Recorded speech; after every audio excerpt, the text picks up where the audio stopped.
All right, so hi everyone. I'm Rebecca, and today's writing workshop in the Nature Journal Club is about how to avoid cliches. So, my first question for everyone today is where in the world are you from? And your name, if you didn't share already. And do you have a favorite idiom, either in English or in another language?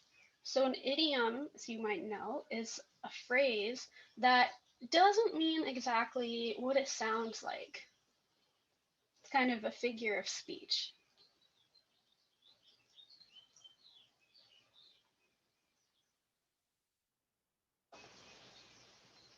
And I'll give an example that's actually from Spanish. So last year I visited Mexico and I found out that in the place I was visiting, the word in Spanish for avocado means, like, if you're being an avocado, that means you're a wet blanket. Which in English, that's another idiom, which means you're kind of a party pooper. Not very fun. But that is, their idiom is if you're being an avocado, that means you're a wet blanket. So I thought that was pretty funny. Anyone else?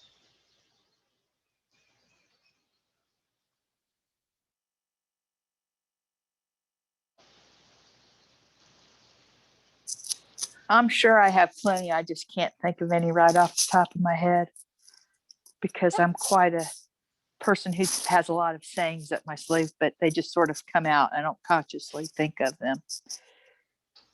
That's all right. This question is just to get you thinking about the way that we use words in interesting ways. Okay, who we have in the chat? It's raining cats and dogs. Yeah, that's an example of an idiom that's pretty funny because it doesn't literally mean cats and dogs are falling from the sky. It just means it's raining really hard. So, just to get out of the way, this is a free workshop for the Nature Journal community. Um, you're welcome to come even if you never donate. I'm really happy to have you here.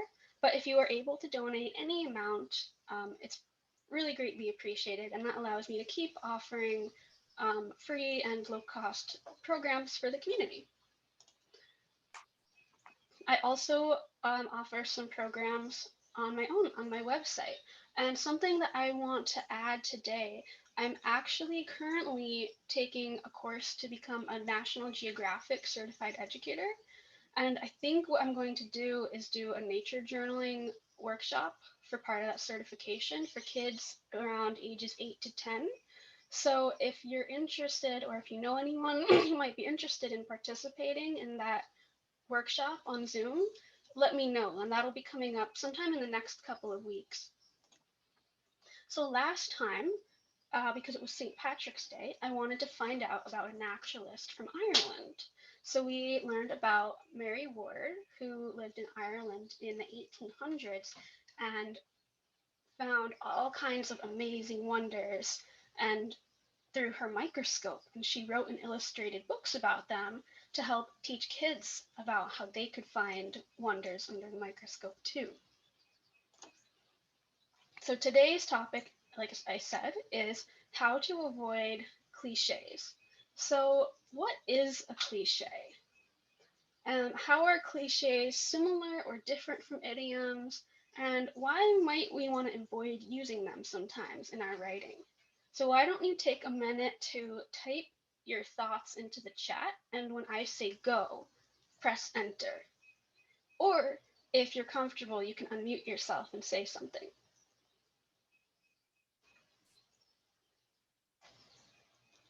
I thought of the cliche, strike while the iron is hot.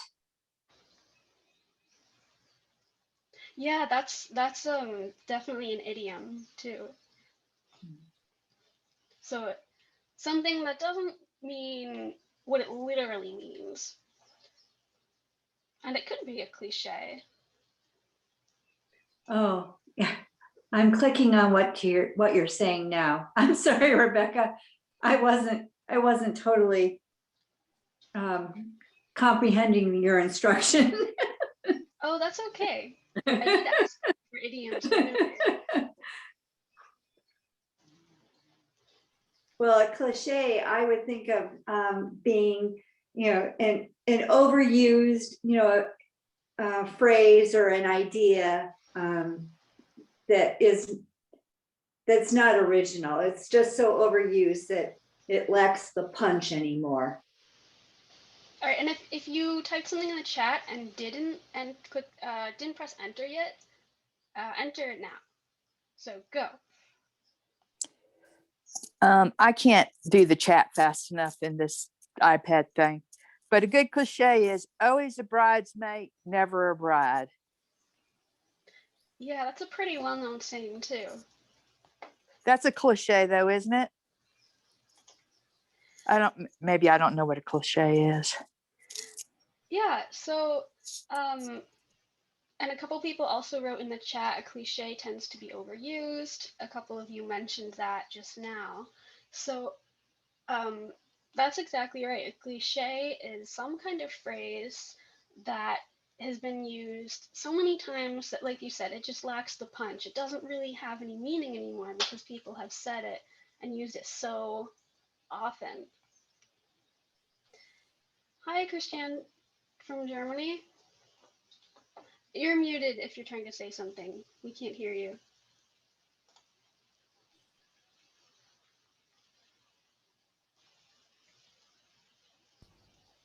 So you can hear me now? Yes. Okay, I'm sorry. Yes, I'm from Germany and I'm thinking about kind of cliche, perhaps in a description, her eyes are blue as the sky. Or we have, yes. So it's yes, we know the sky is blue, but it's a very there are no variation in this description. Yeah. You can perhaps this is kind of thing. What you Yes. mean? So at the very beginning, I asked everyone if they had a favorite idiom or saying. So that's something that's figurative. It's not what it literally means. And the cliche overlap. Some idioms can be cliches, but cliches include other things too. Like you just mentioned, a comparison. As the blue, as the sky. So, as many of you said, a cliche is a phrase that is just overused. Um, and so that might be a reason to avoid them in our writing because they just don't have that same punch anymore. But this is subjective. It depends on your opinion if a certain phrase is a cliche or not. Because maybe to you it does have some impact, or maybe it annoys you, but it doesn't annoy another person. So, can you think of any reasons we might ever want to use a cliche?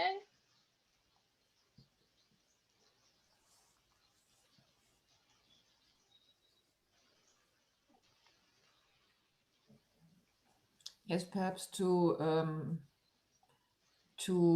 be kind of funny in a special context. Yeah, it could be funny. From the chat, it sounds tacky, and yeah, it could sound tacky if it's one that's really overused. Could you give an example of a cliche? We actually will in just a second. So like I said, it's subjective what is or isn't a cliche. A couple that were mentioned earlier were like strike when the iron is hot, things like that. But I found this quote about cliches, and some reasons they actually might be good. They are convenient verbal shorthand. If our goal is to be original, then cliches are to be avoided. But if we're just making conversation, trying to avoid confrontation, wanting to express a strong feeling, or trying to write a catchy headline, then cliches are our friend. Because they can put a lot of information into a short phrase that people are already familiar with. You don't really have to explain it because people already know what it means. And Yeah, I'm thinking of Nike's slogan, just do it. yeah, that's a certain idea that you can say and everyone knows what you mean. Yeah, And exactly. yeah, and the reason that things become cliches is because they're phrases that people like and they mean something. There can be a point where they get overused too much, but the reason they get used so much in the first place, I think, is because sometimes they are a good phrase. And what I was, so I, when I first started thinking about this lesson, it was the idea of how to avoid cliches. But as I was thinking more about it, I realized that they can be useful because they are kind of a shorthand like this. And it reminded me of how we have this shorthand. Is anybody familiar with this? For birds, um, if we want to write, when scientists are in the field recording what different bird species they see, there are these 4-letter codes for every species that tell us what the species is. So, for example, if I see this bird, I could just write AMGO in my notebook, AMGO, and that's it. Um, Instead of having to completely explain from scratch every time who this bird is. A small yellow bird in the finch family. The male has black wings with yellow wing bars and a black cap. The female is more brown, and they fly by swooping up and down and making a song that goes like potato chip, potato chip. They live in groups and breed later in the summer because that's when thistle blooms, and they prefer to use thistledown in their nests. So I don't have to write all of that every single time because I can just write these 4 letters, and that tells the same amount of information. So I think sometimes maybe cliches can be kind of the same way if we want to get some information across that other people understand quickly. Um, but there are some drawbacks to it because, as we'll talk about more later, if I want to write field notebooks in my field notebook for if I'm looking for birds, I can write these codes for all the different birds that I see.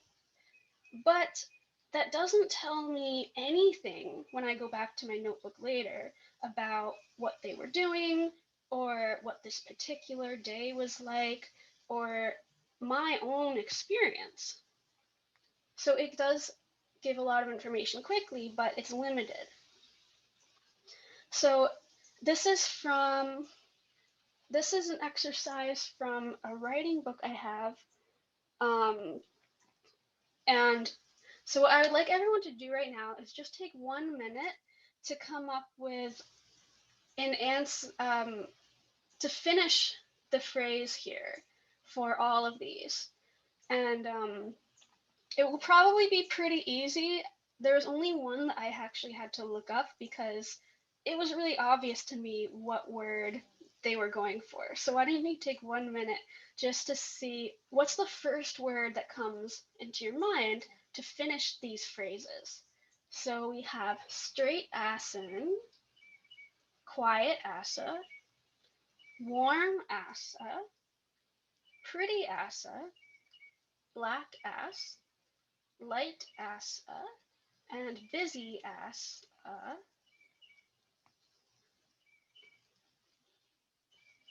Oh, hi, Kat. And hi, Ribanto.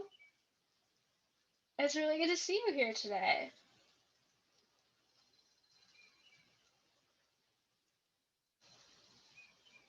Okay, so does anyone have an answer for any of these?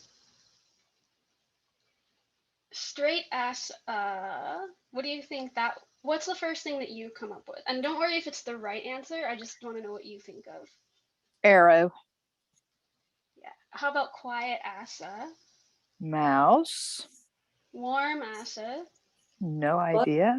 Hmm? I thought of warm as a bug in the rug. Oh yeah. Oh, I think, yeah, that's usually snug as a bug in a rug. Oh, you're Right. right. But Yeah, yeah. but the bug I imagine would probably be pretty warm too, rolled up in the rug. But you're right, it is snug. How about pretty Asa, Picture. black ass, Night.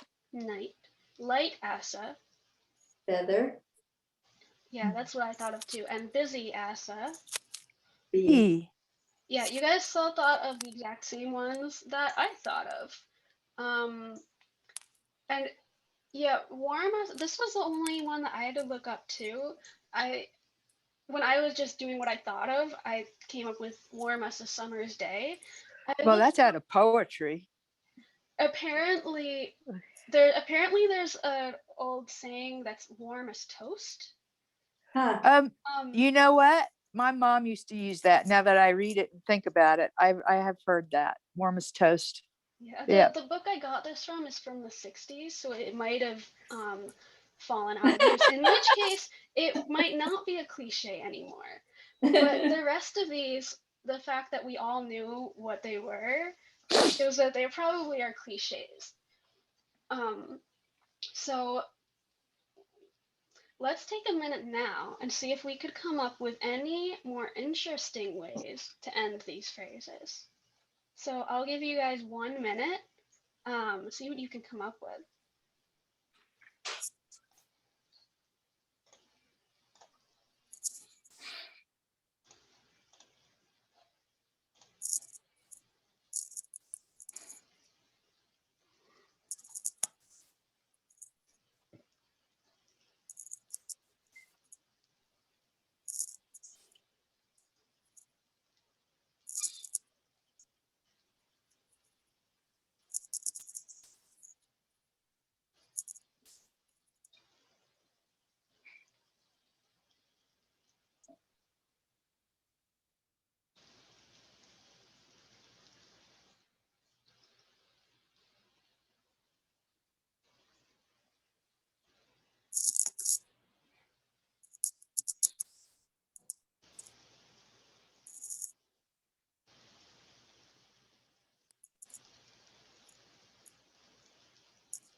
Okay, that was 1 minute. Thumbs up if that was enough time, or thumbs down if you would like another minute.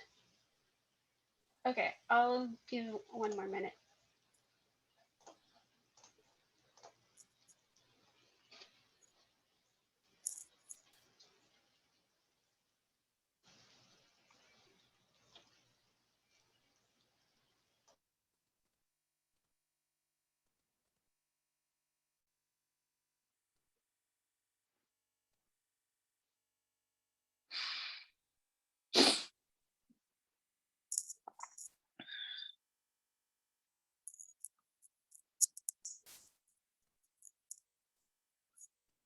Okay, so what I'm saying is there are all of these beginnings of the phrases, like straight assa, quiet assa, and there are certain words that finish the phrase that are really obvious.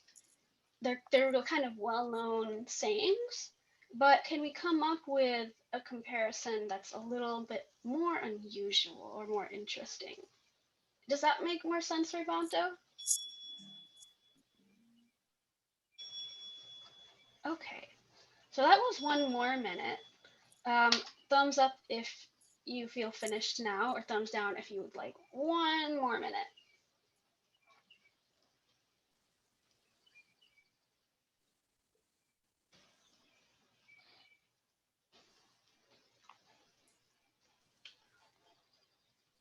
All right, well, I saw one thumbs down and no thumbs up, so I will give 1 more minute and then we'll go on. And if you already finished, see if you can come up with any more.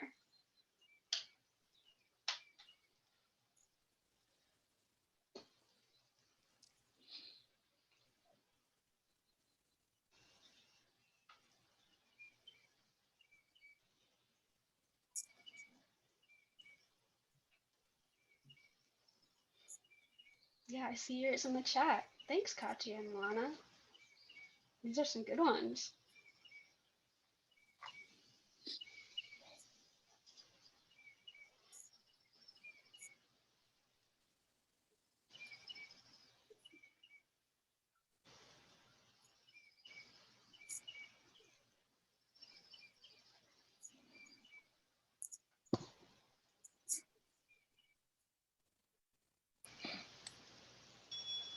Okay, that was one last minute. So now let's see what you all came up with.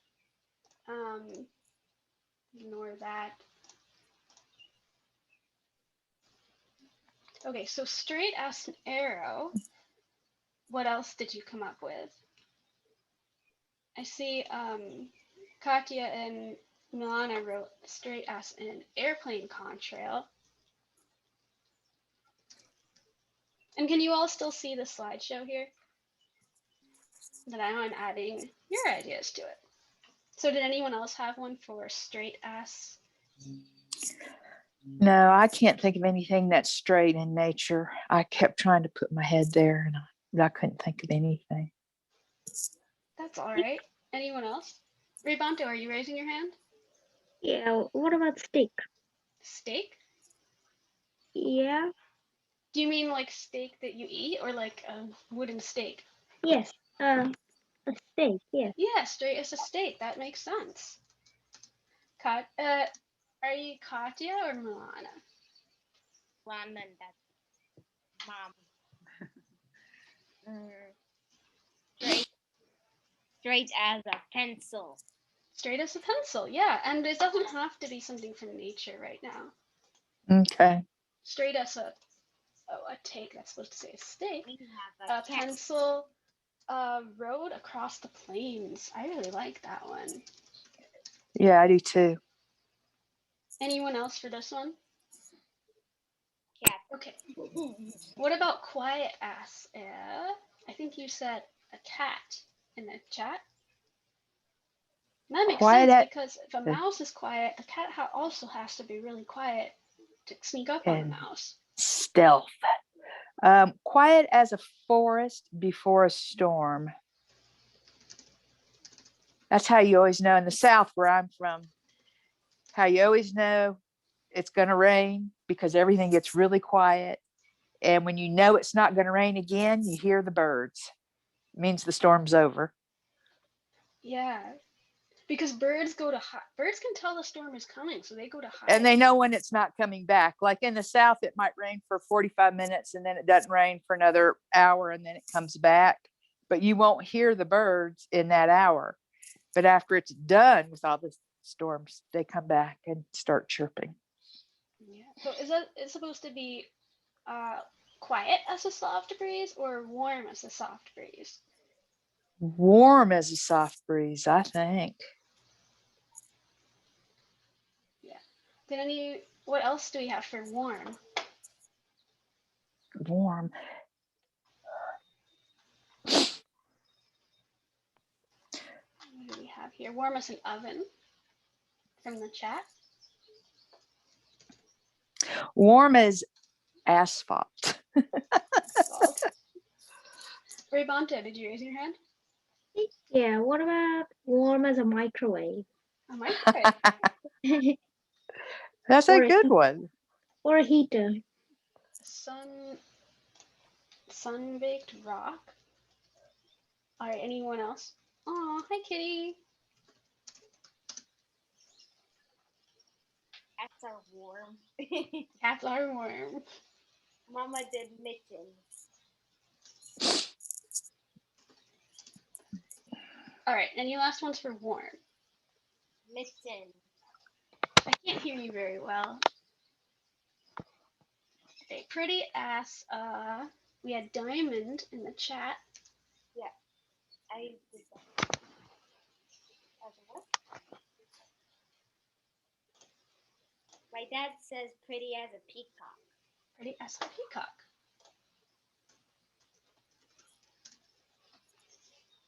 Anybody else? Rebonta? What about painted bunting? A painted bunting. That is a very pretty, colorful bird. First spring flower. Yeah, for any of you who doesn't know, a painted bunting is like blue and red and green and yellow all on the same bird. They don't live where I live, but if I ever see one day, it will be very pretty.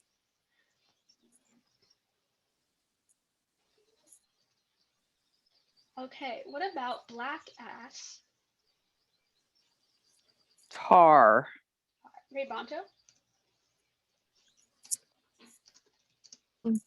What about black as a black Prismacolor pencil, Black color pencil. which And is I couldn't really hear Black before cat. which of you is Katya. Black cat. Black cat, yeah. You wrote that in the chat. Black as a kettle. Damp garden soil. Yeah, really good soil does look almost black. Okay. Anything else? What about light S?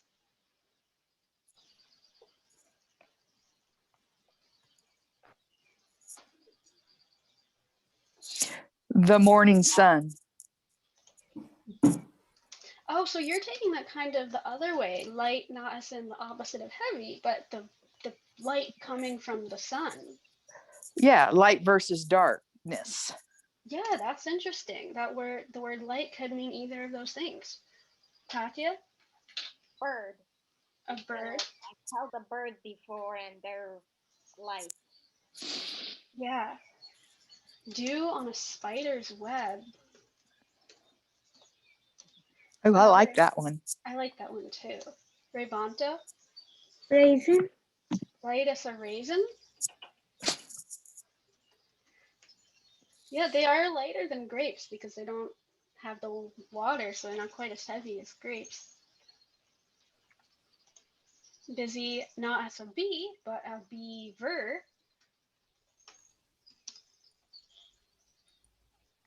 I think you wrote in the chat earlier, busy as an ant. Anybody else? Rebonto? Termite. Termite? Yeah, so still got the idea of these social insects. Busy working, but different kinds. Not always a bee. Busy as a hummingbird. Yeah, they fly really fast and go all over the place. So they probably could be described as busy.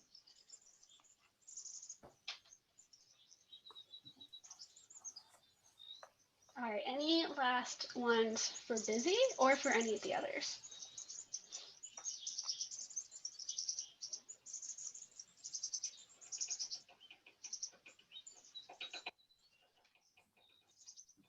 All right, yeah, so see how first the ones that immediately came into our mind are kind of cliches, ones that we're all familiar with. They might be kind of impactful depending on your opinion, but if we think a little bit more, we can come up with a description that's a lot more creative and that might be more interesting or at least more surprising. So here are a few examples from famous authors that have done something similar. So we have as straight as a beggar can spit, quiet as despair, warm as a sunned cat. So I think you were right about that, the cat being warm, especially if they're laying in the sun.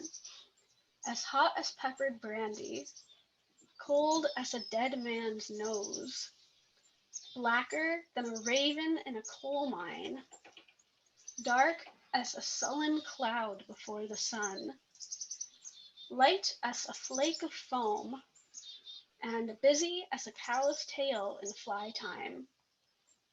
So did any of you like any of these in particular? Did any of them jump out at you?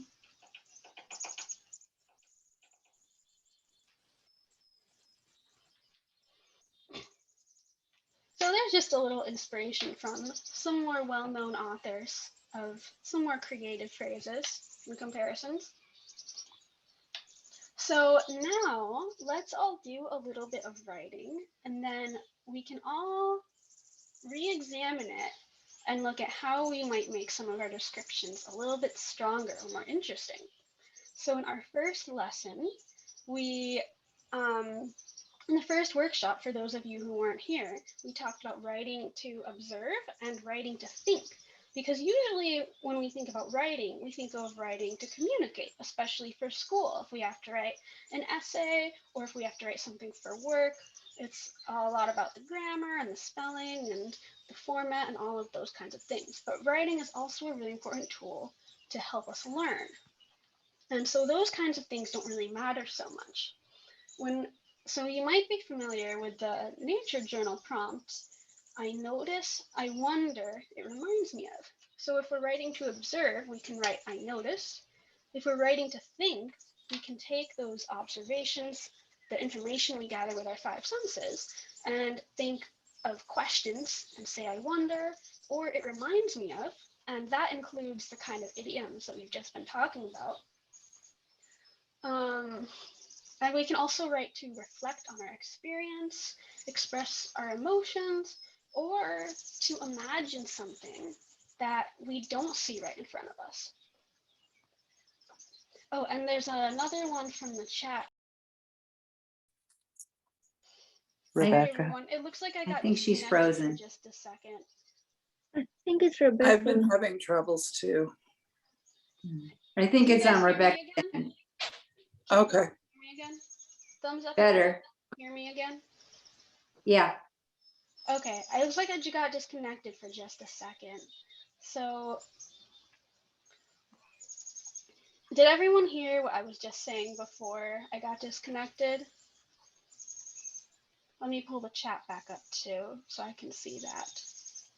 No, we didn't hear it. I'm sorry. Would you repeat it then? Yeah, so I was just saying, writing to observe is like I notice, writing to think is like I wonder and it reminds me of, and then we can also write to reflect on our experience or express our emotions or imagine something that either has never happened or just isn't right in front of us. So let's take, and so we don't have to just write, perfect, prose and paragraph, full completed form right away. We can write, if we're doing writing in our nature journal, we can sketch, we can have labels pointing to things. We can just write bullet points, quick thoughts or observations, sentence fragments, shorter sentences. Again, it doesn't have to be perfect. It's just about getting our thoughts and ideas out of our head and onto the paper. And then we can take these thoughts and start writing them into fuller paragraphs, which can be for us to help us remember all of our experiences and our thinking, or we can eventually share it with other people. So I picked this picture today to use as a prompt. This is obviously only visual for all of us, but we can imagine if we were in this picture, what we might be experiencing with our other senses. And I like this one because it has a bicycle. It just gives a little hint of some human interaction in this environment. So you might imagine that this is your bicycle, or you might imagine that you're just on a walk exploring and you see somebody else's bicycle. And there's a lot going on in this picture, really. There's the field in the back, the tree up the front. So really you can choose any part of it to write about. And I'll give everyone, let's say 10 minutes. You could spend the first few minutes writing more just bullet points, notes, observation, doing I notice, I wonder, it reminds me of, and then start constructing a paragraph based on that. Or if you're comfortable, you can just jump straight into writing a paragraph. It's up to you. Does that make sense? Are there any questions?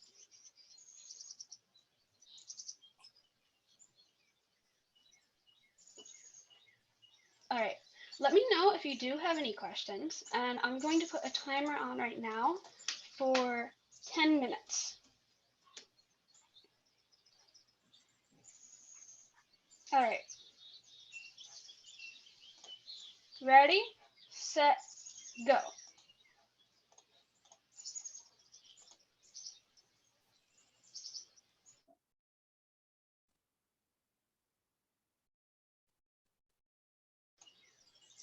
And you can also start, if you want, by just saying your observations out loud to yourself or to whoever you're with.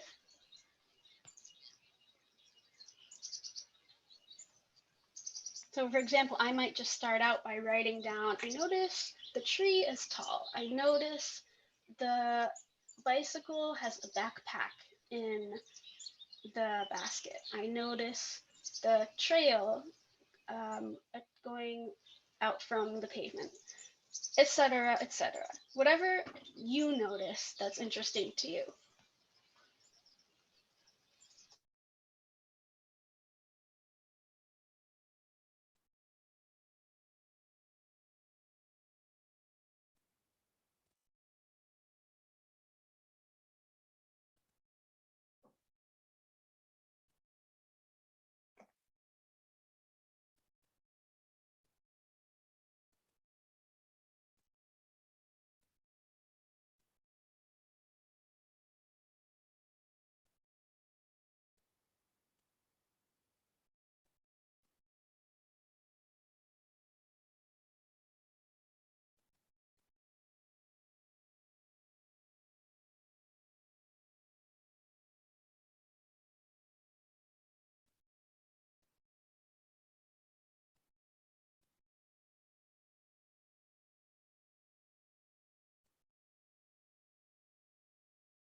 Okay, just under 1 minute left.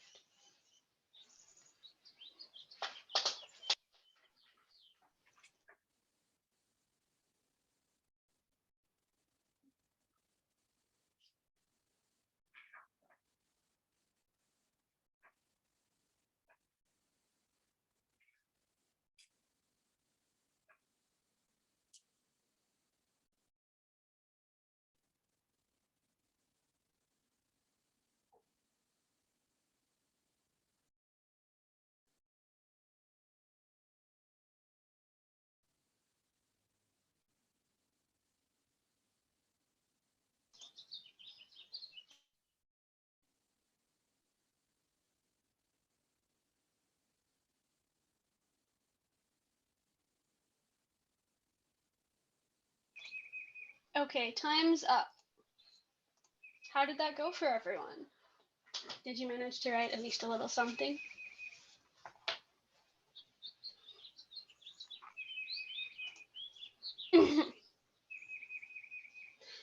So, um, so that's the first writing activity I mentioned before, writing to observe and to think. Um, in the book, How to Teach Nature Journaling, it also mentions that you can expand on that by trying to do writing for specificity.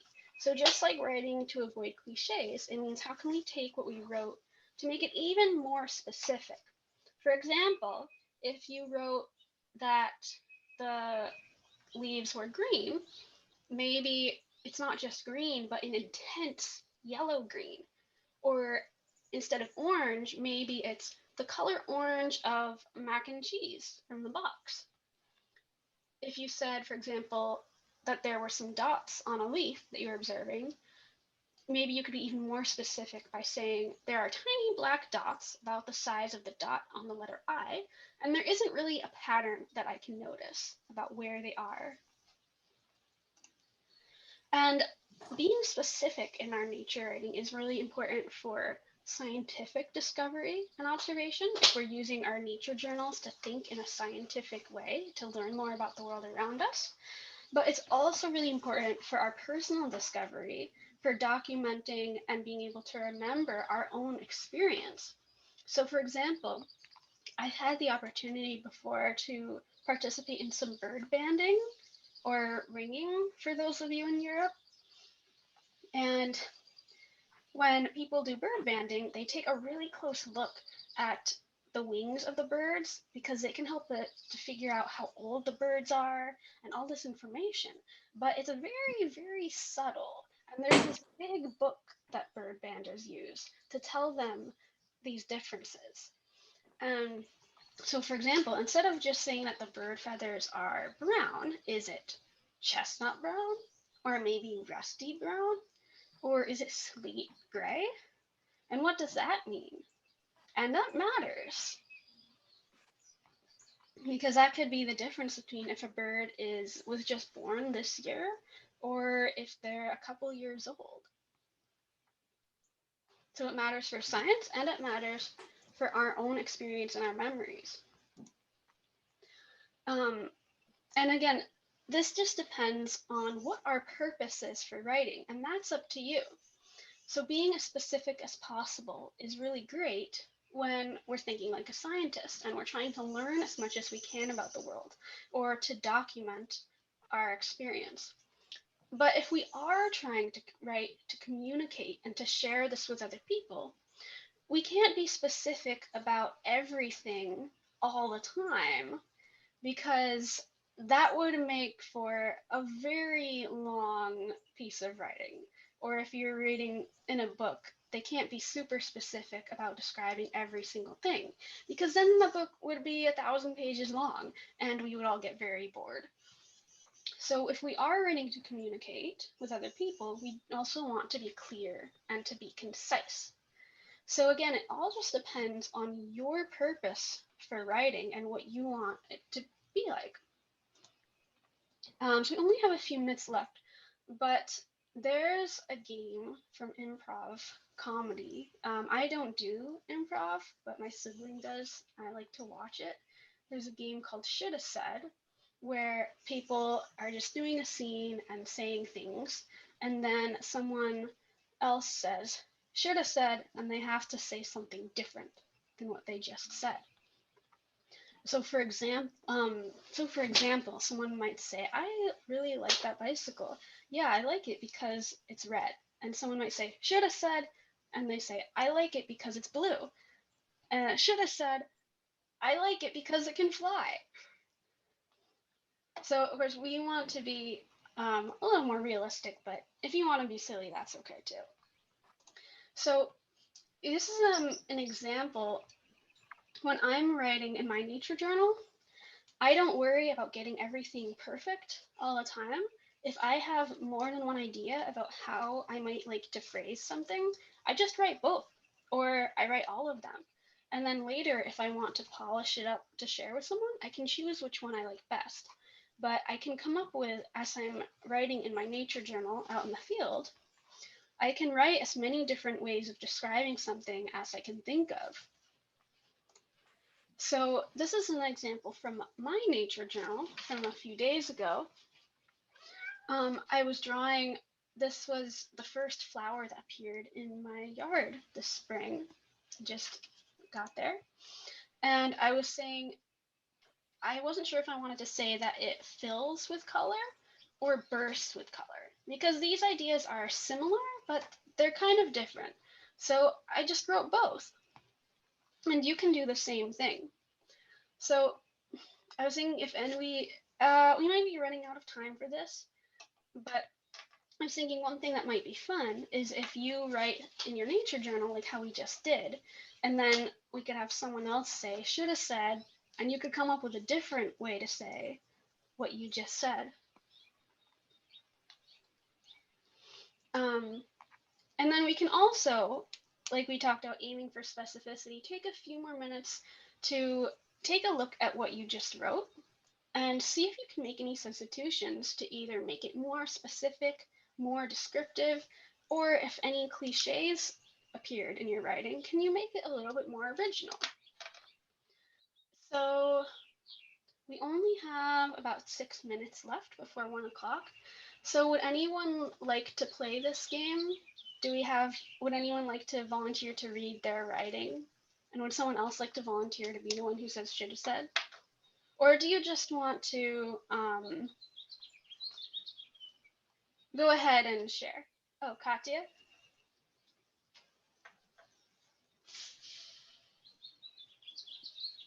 Mine is run in the field, play in the bushes, catch bugs, play with my cat. Playing with my cat is like releasing her out of the house and running around because she's very playful. Yeah. But I like how you wrote about some things that you might like to do if you were there in this picture. I could read what I wrote, but why don't we just skip ahead? Would anyone else like to share their writing from today? And if you'd like, we can think about how you might be able to make your writing even more descriptive. Oh, Katya, it looks like my cat is here to say hi too. Sharon? No. Hi, yeah, so I was in the photograph that you showed us. I just broke it down into bullet points, and under I notice the bullet point that really, or what I noticed that really spoke to me is that tree, besides being tall, had two trunks.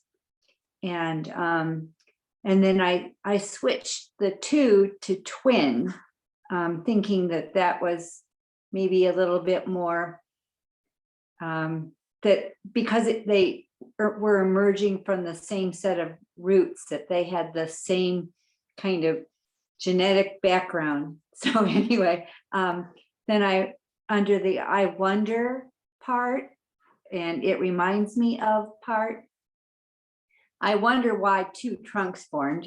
That was a pretty simple idea. But then it reminded me of two people walking along together with their shoulders touching and their heads leaned into each other as they share secrets. So that's what it kind of reminded me of. And then when I went on to reflection, I was thinking about the gifts that friendship bestow on us, not only companionship, but also support. Friendship acts as a valve for relief of pent up emotion. It's a storage place for our memories, and it's like a cool pool of water for refreshment. So those are kind of, it started out with two trunks of a single tree and got pretty far afield very quickly. I really like that. To be honest, I didn't even notice that the trees had two trunks, but you noticed it and you made it into this whole story and compared it to people and friendships. That's really cool. Katya?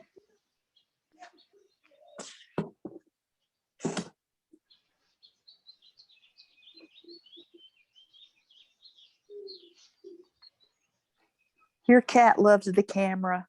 He does. It's so cute. Yeah, he comes on a lot of Zoom calls.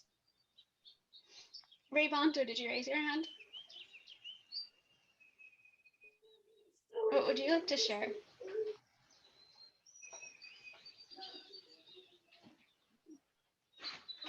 There's an eyeball here.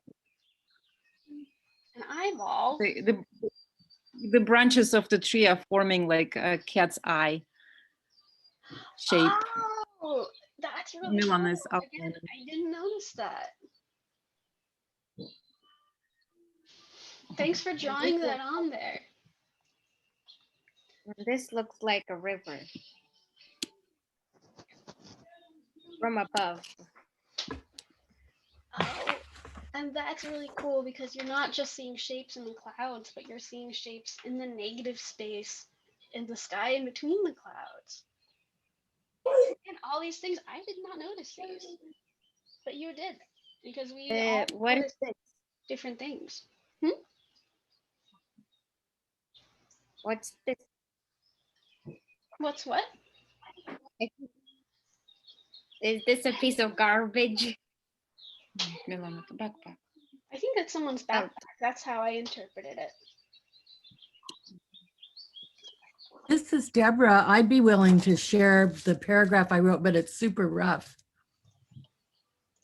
Sure, mine is super rough too. I just want to say it's 1 o'clock now. I want to respect everybody's okay. time. So if you need to get going, feel free.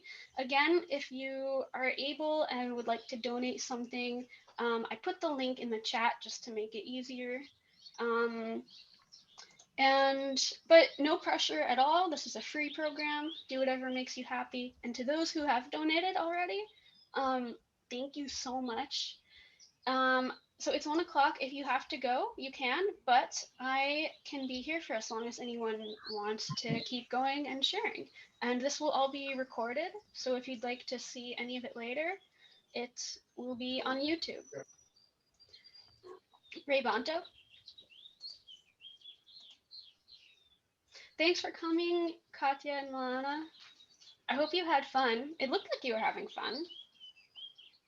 It was nice to meet your cat. I think your cat and my cat are kind of like Zoom pen pals now.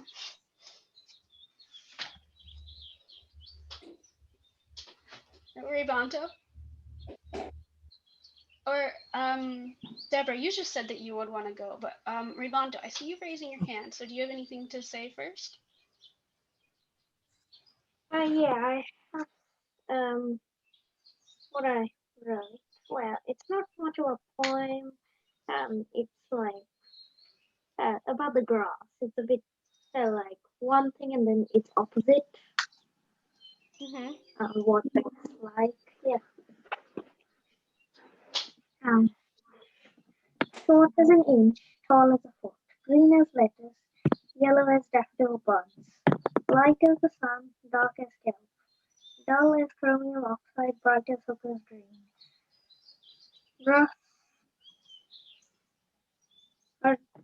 Grass dying are smutty as olives, healthy grass as green as an apple. That's it. Thanks for sharing, Rubanto. Deborah, do you still want to share? Oh, sure. Excuse me.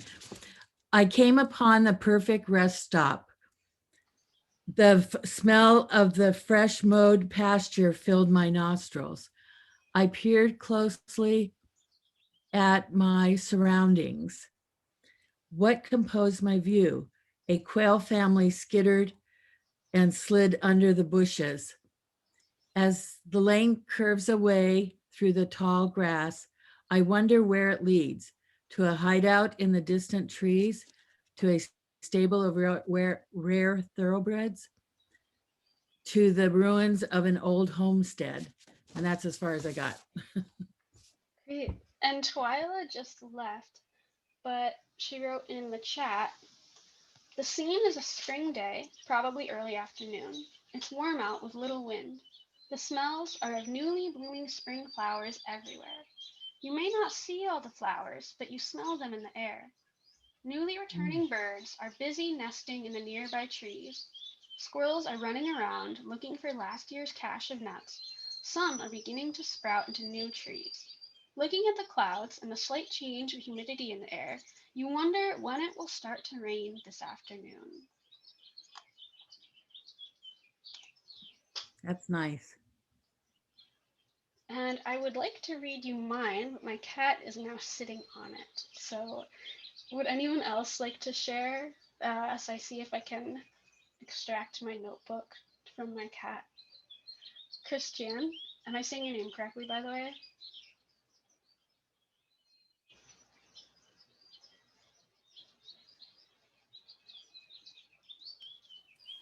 I noticed the rows of clouds with shades of white, gray, and blue. Some are even dark gray, like after or before a rain shower. Perhaps it's early spring because the branches of the tree are bald. In this season, the weather often changes quickly. It is already warm in the sun, but fresh in the shadow. But you can smell some early blooming bushes. I think we are now in spring mood already. That's really nice. Where do you live, Rebecca? I live in Syracuse, New York. Upstate New Okay, York so you in the have United States. in the state New York. So you Yes. have the seasons changing. Okay. Yeah, we very much have all four seasons here. That's something that I really Mm. like about where I live. So winter is just finishing up here, and it's starting to get warm and be spring. And let's see if I can read my example. Hi, cat. Here we go.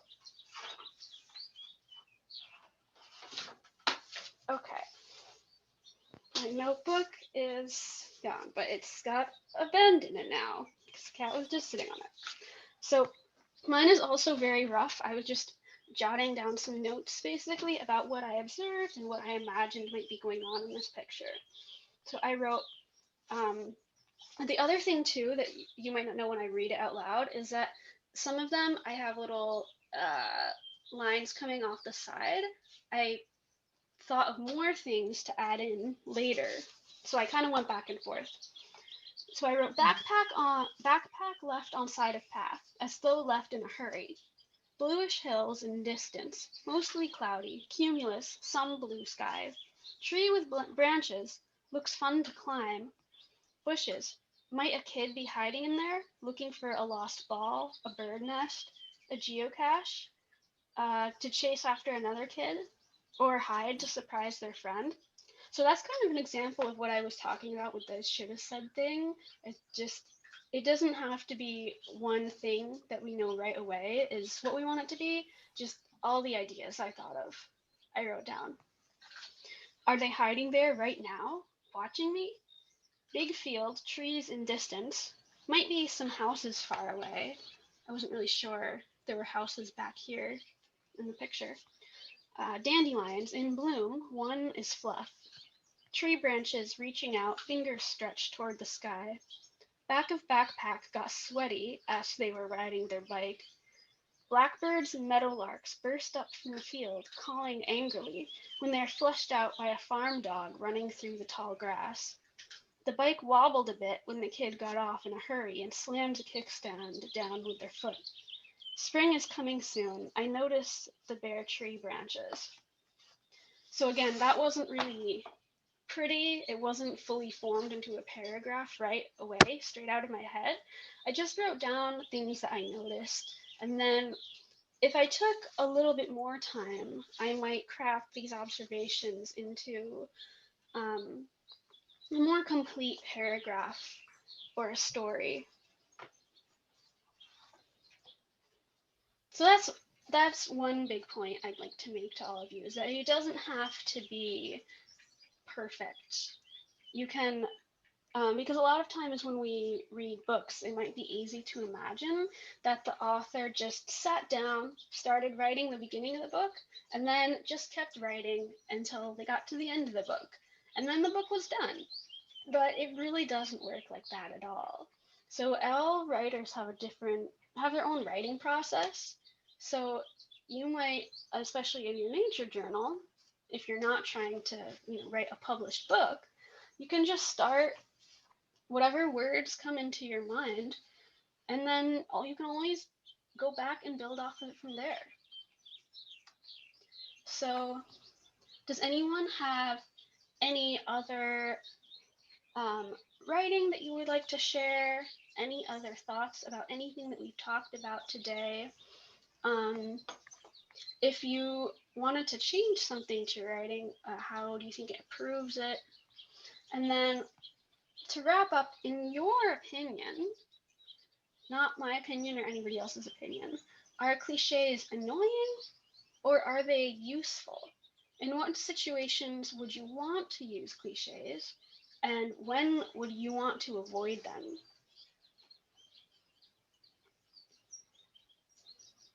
So any last thoughts from anyone about any of this?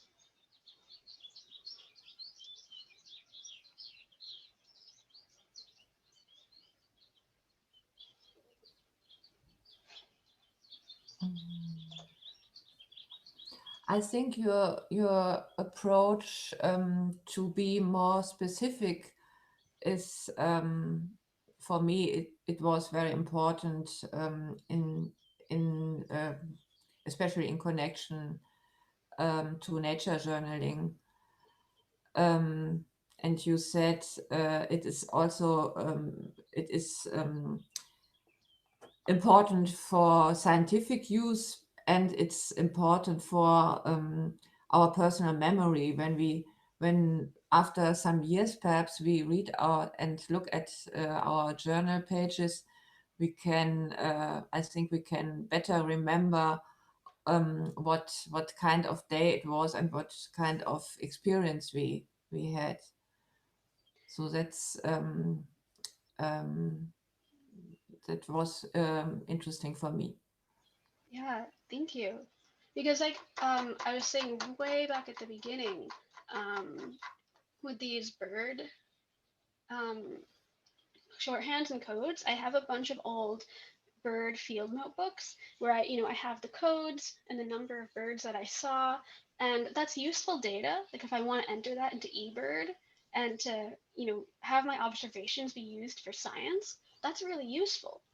But also, looking back at those notebooks, it's not particularly interesting because it's like, okay, cool, these are the species I saw, but what was happening?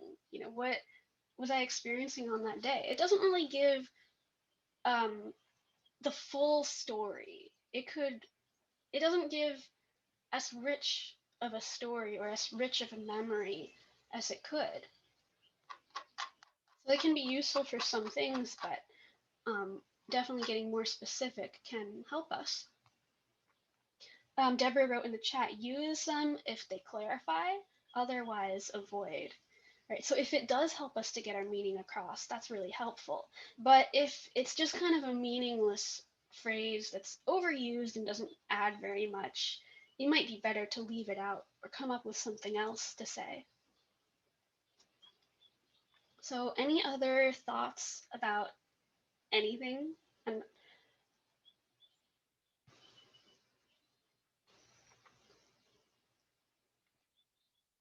okay, so I just want to say next time I was thinking we could talk about the grammar of animacy. This is an idea from a book called Braiding Sweetgrass: Indigenous Wisdom, Scientific Knowledge, and the Teachings of Plants. And it's an idea about how do we write about other living things. We'll explain more next time. But now I'm also thinking that since we didn't really get to do that, the shoulda said game, or going in, really revisiting our writing and going with looking at what we can do to make it more specific, maybe we could have part 2 of this class next week to really either bring writing with us or start out with writing and then really focus on the, what could we change to make it, make the writing stronger. So I might change it to that. So stay tuned. We will be doing something fun next week either way. And if you would like to learn more, I have some, these are some of the sources that I used while I was making this lesson. If you'd like to learn more about cliches, idioms, the alpha codes used for bird species.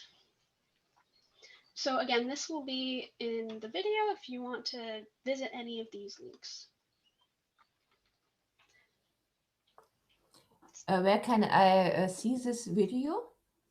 It will be up on YouTube probably within the next few days.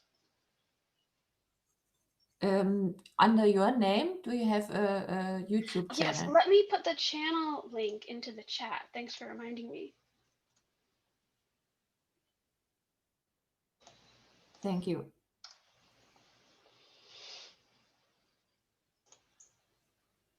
So does anyone else have any thoughts about anything we've talked about today? Any questions?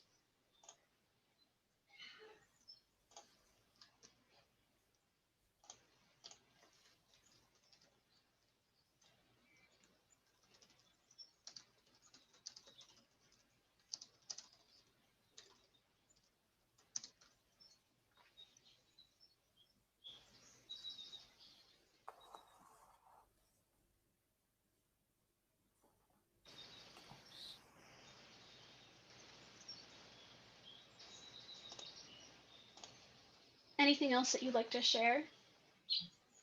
Any writing that you'd like to read? Any interesting observations from your nature journals recently?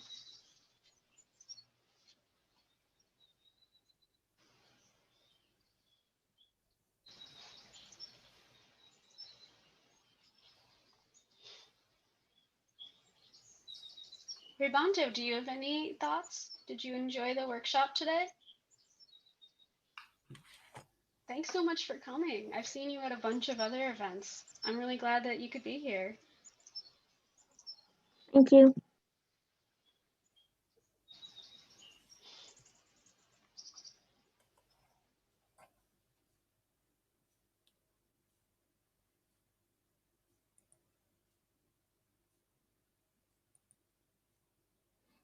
All right, well, I will stop the recording then. If you're watching the recording, thanks for watching. This has been the Nature Journal Club Writing Workshop Wednesdays. So thank you, and I hope to see you next time.